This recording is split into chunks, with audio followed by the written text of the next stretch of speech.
जय जगन्नाथ। श्रीमद् भगवद गीतार द्वितीय अध्याय अर्थात सांख्ययोगर अष्टम नवम और दशम श्लोक संपूर्ण अर्थ सह शिक्षा देवाई भगवान को प्रार्थना कर सारी अर्जुन वर्तमान से ही प्रार्थनार कारण कहवाक जाई निजर विचार प्रकाश करुछन्ति। मंत्र न हि प्रपश्यामि ममापनुद्यात् जच्छो कमुच्छो क्षणमिन्द्रियाणाम् अवाप्य भूमा वसपत्नमूर्धं राज्यं सुराणामपि चाधिपत्यम।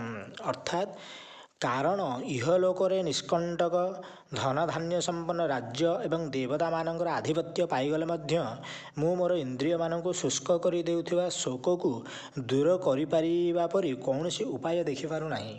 प्रश्न यही श्लोक रे अर्जुन जहाँ कहिचंदे तार अभिप्राय कौन? उत्तर पूर्व श्लोक रे अर्जुन भगवान को शिक्षा देवा निमित्त प्रार्थना करिछन्ति, तेणु एठारे मनर भाव प्रकाश करी कहिछन्ति आपण प्रथमे मते युद्ध करने कहउछन्ति।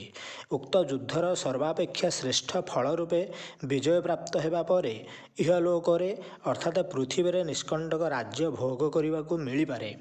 किंतु मु विचार करी देखुछि जे एही पृथ्वीर राज्य कथा कौन कहिबा। जदि मते देवता मानकर आधिपत्य भी मिल जाए तेबे मध्य मोर इंद्रिय मानक शुष्क कर देउथुवा शोक दूर करने को मु समर्थ होई परिबे नाही।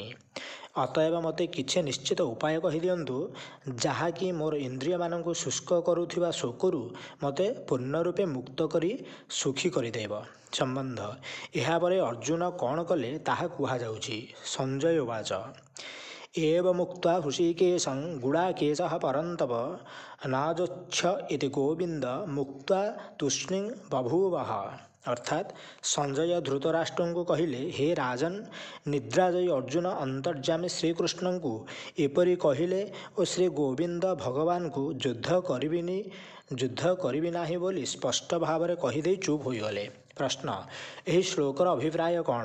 उत्तर यही श्लोक रे संजय धृतराष्ट्र को कहले जे उपरोक्त प्रकार भगवानकर शरणागत हुई अर्जुन शिक्षा लाभ में प्रार्थना कले एवं निजर विचार प्रकट करी शेष कहले मु युद्ध करिबि नाही एवं एहीपरि कहीदे चुप होइगले। प्रश्न गोविंद शब्दर अर्थ कौन?